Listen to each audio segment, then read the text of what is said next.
cada um com as suas câmaras regionais. Então, o que sobraria para o Estado? Nada. Pouca coisa. Então, veja que o conflito que existe nesse processo. Daí a gente pode admitir o seguinte, que efetivamente um sistema político administrativo regional é muito difícil. Então, tem que haver uma composição. Uma delas surgiu através da discussão fundamental, que foi com relação à questão do saneamento básico, eu participei muito nisso, e até que chegaram à conclusão, lá no Supremo Tribunal Federal, de estabelecer que a relação entre Estado e municípios numa região metropolitana é uma relação de competência compartilhada. É coisa nova, hein? É coisa nova. O que quer dizer uma relação compartilhada?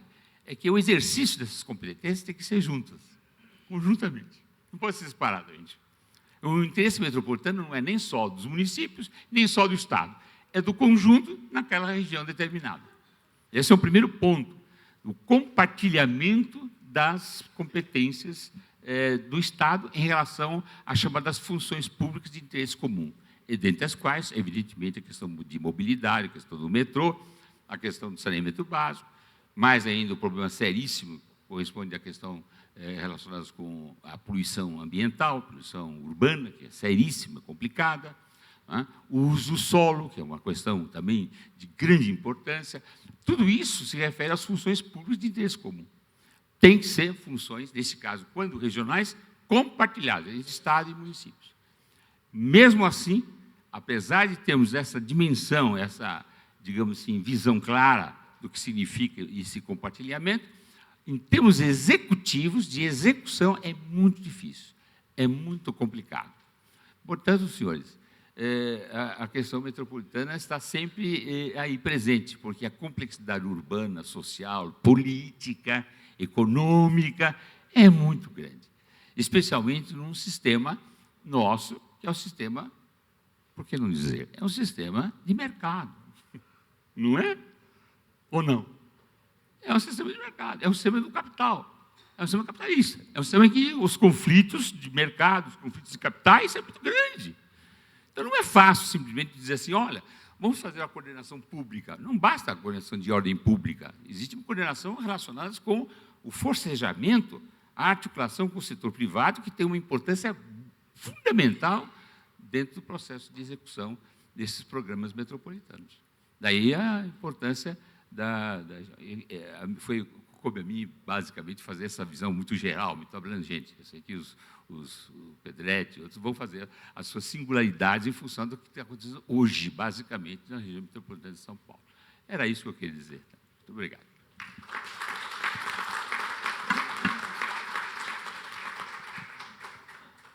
Agradeço mais uma vez o Alaor, por brilhantemente nos coloca todas as dificuldades e o histórico, o que nós temos como quadro para enfrentar.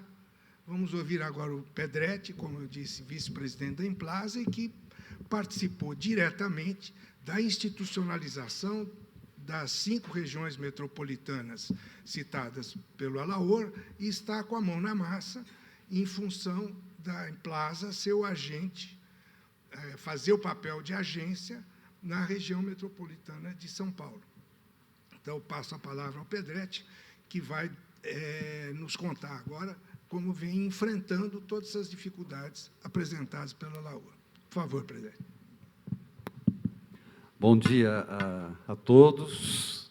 Cumprimento a mesa, nosso eterno professor e guru dos velhos tempos de Implaza, o professor Alaor Café, grande amigo Viegas, de longa data da Implaza, depois da diretoria, o Fernando Melo, secretário de Planejamento da Prefeitura, também grande amigo, companheiros aqui presentes, não vou nominá-los todos, de repente esqueço alguém, mas as minhas breves considerações dizem respeito a uma questão que eu gostaria de colocar para, já pegando o gancho que o professor Alaor Café colocou, uma reflexão desta questão metropolitana com a questão dos transportes públicos de passageiro. Primeiramente, eu sempre disse que o pessoal perguntava o que é uma região metropolitana, eu dizia, a região metropolitana é um prédio de 3 andares com uma sobreloja, né? A União, Estado e Município, a sobreloja, a região metropolitana, onde o elevador não para, né? Então, na verdade, região metropolitana não é uma entidade político-administrativa, como disse o professor Alaor, não tem Câmara Municipal, não elegemos os nossos governantes. Não é? É um grande Rotary Club, vamos dizer assim, sem nenhum demérito ao Rotary Club, quer dizer, um congraçamento, né, de pessoas, representantes de Estado, município e sociedade civil. A questão que eu colocaria inicialmente seria o seguinte: essa realidade metropolitana e como é que os serviços públicos de passageiros, o seu planejamento, a sua organização e execução são vistos nesta realidade metropolitana. Então, inicialmente, esses serviços, eles têm como uma base constitucional as competências que são delegadas pela Constituição aos entes federados. Então, cabe ao município regulamentar o transporte no âmbito do seu território, seja de ônibus, seja das vans, seja dos micro-ônibus, táxis, etc. e tal. Ao Estado, o transporte intermunicipal. Temos aqui, então, a questão da MTU e da CPTM. E a União, regulamentar o transporte interestadual e também o transporte internacional. Como é que se pega isso e se joga numa região metropolitana que eu vejo, para fins de planejamento, não existem mais fronteiras? Então, o nosso serviço hoje, ele é limitado à fronteira, ele não pode ultrapassar a fronteira. Ele não está focado no usuário e no bem-estar da população.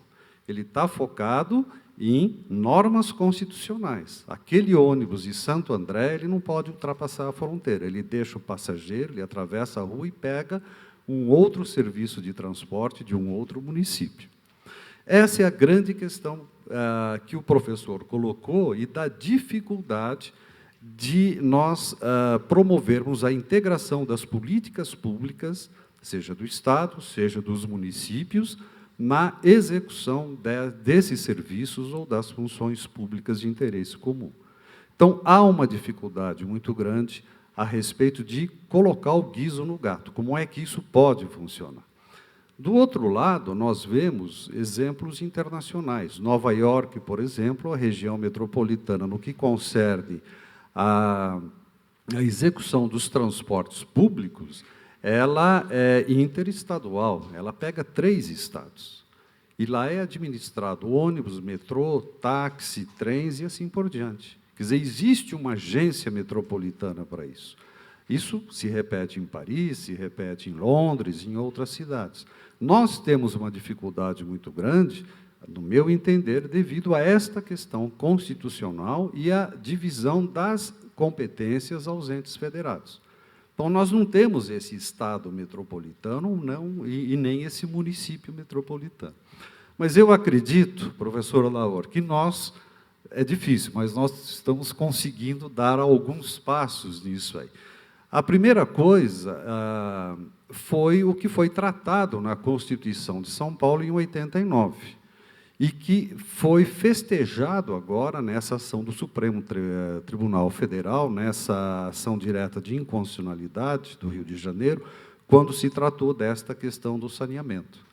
Então, esse sistema de governança metropolitana que nós temos no Estado de São Paulo, o responsável está aqui do lado, professor Alaor Café, não é verdade?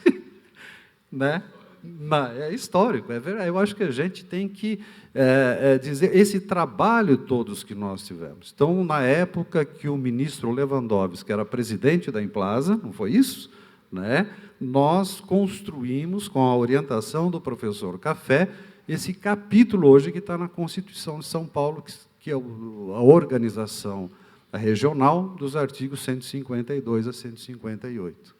E esse sistema metropolitano bolado em 89, dessa autarquia metropolitana, né, onde poderíamos ter essa integração dos serviços públicos e das políticas públicas e o compartilhamento entre estados e municípios com a participação da sociedade civil, foi festejado no Supremo Tribunal Federal.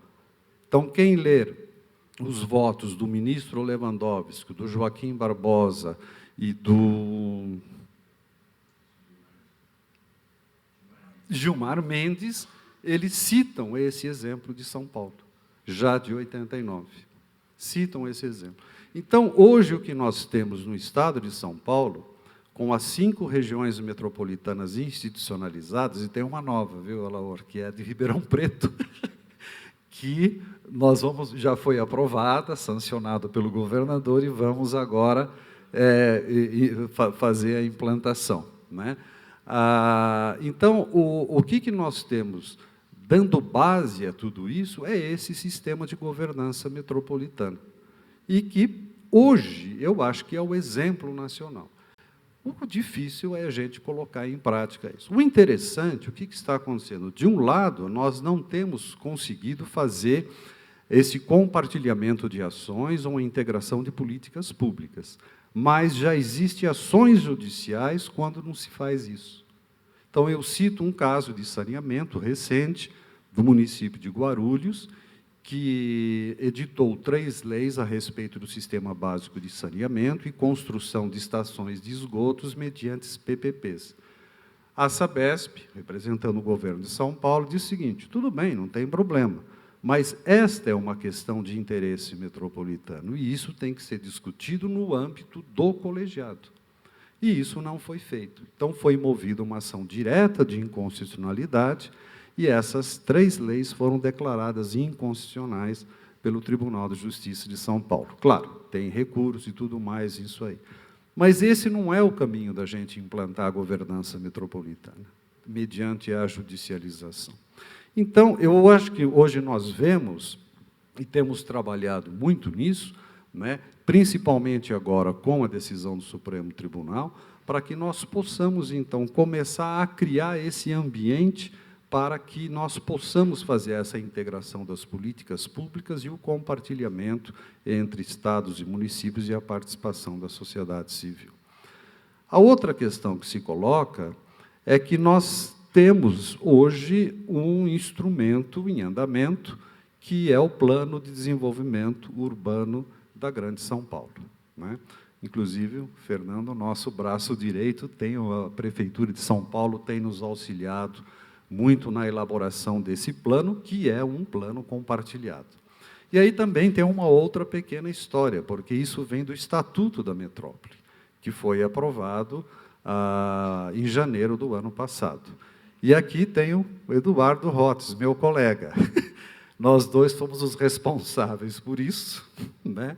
Aproveitando que o Estatuto da Cidade, que tinha sido aprovado em 2001, não contemplava a questão metropolitana, então nós propusemos fazer este estatuto para a metrópole, com a orientação do professor Alaor Café, né, que também participou desse trabalho, e o então deputado Walter Feldman apresentou esse projeto à Câmara dos Deputados em 2004. Tudo bem, esse projeto sofreu uma série de alterações, substitutivos, mas hoje ele apresenta uma parte muito importante, que é uma obrigação de fazer. Por quê? Nós precisamos realizar esse plano metropolitano sob pena de responsabilidade dos agentes públicos, seja do governador, seja posteriormente dos prefeitos.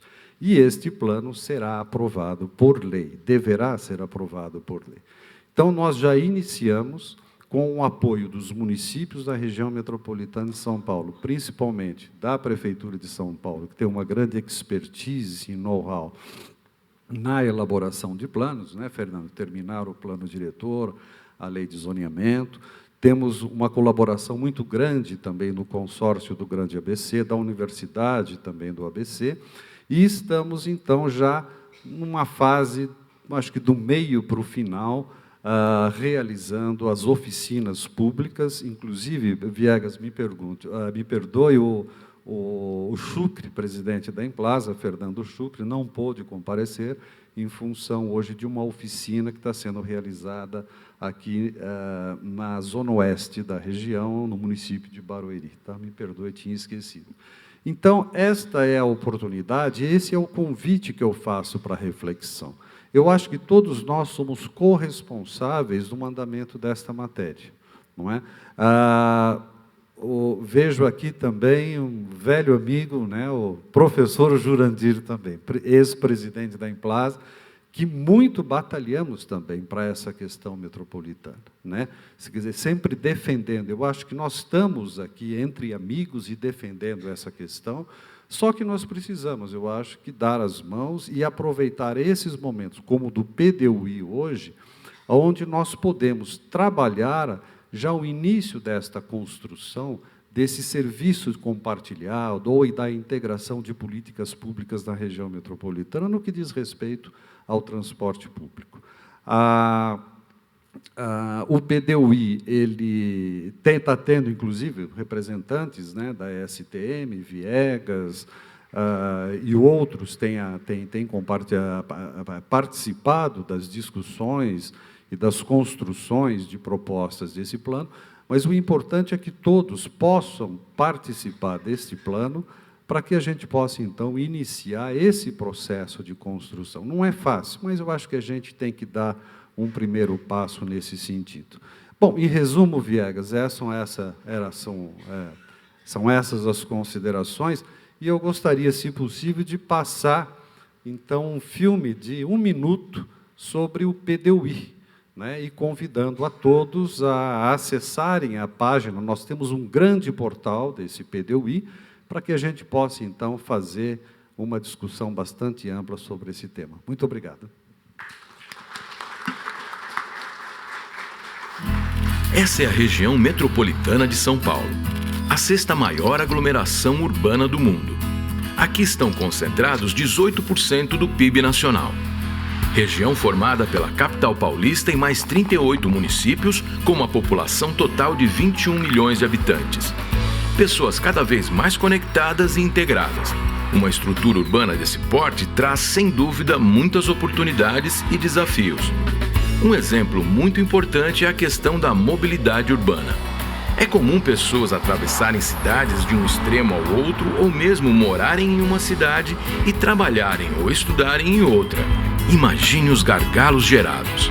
É diante desse desafio e de muitos outros que, em 2015, se deu início ao PDUI, Plano de Desenvolvimento Urbano Integrado.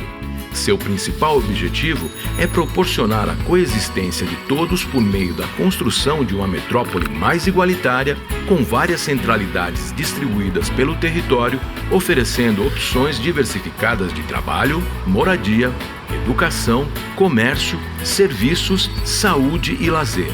Com isso, haverá maior integração dos territórios, melhor aproveitamento de cada região e melhores condições de vida para a população.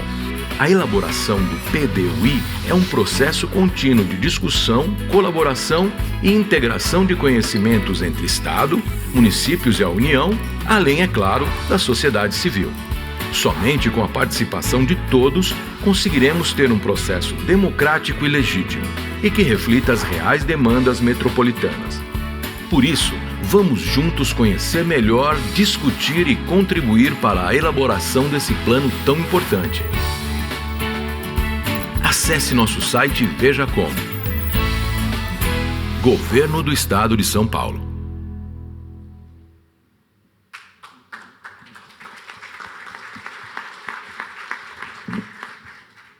Muito obrigado, Pedretti.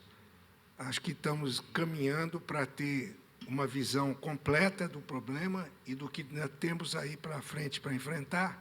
Então, vamos agora ouvir o secretário Fernando Melo Franco, que é uma outra ponta representando os municípios dentro desse contexto metropolitano. Por favor, Fernando.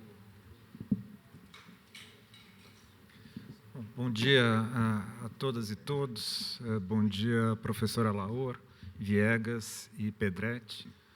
O meu propósito aqui é colocar um pouco para vocês a experiência, ou mais do que a experiência, o ponto de vista específico do município de São Paulo, a partir das correlações entre a revisão do marco regulatório da política urbana do município, que foi revisto nos últimos anos, tanto o PDE quanto o zonamento, quanto o Código de Obras e outras leis complementares, e o PDUI em elaboração, como o Pedretti disse, em conjunto com o Governo do Estado e os demais 38 municípios. Esse processo de elaboração do PDUI, como o próprio Pedretti já colocou, ele é muito complexo, bastante conflituoso, por razões óbvias, né? São muitos agentes de matrizes bem diversificadas juntos, mas ele vem sendo, de fato, muito rico, e eu acho que todos estamos extraindo reflexões muito importantes que vão poder contribuir nessa epopeia que é nós pensarmos um plano de desenvolvimento metropolitano e uma governança específica para esse plano de desenvolvimento metropolitano. Eu estou montando a minha apresentação tendo a questão específica da mobilidade, que imagino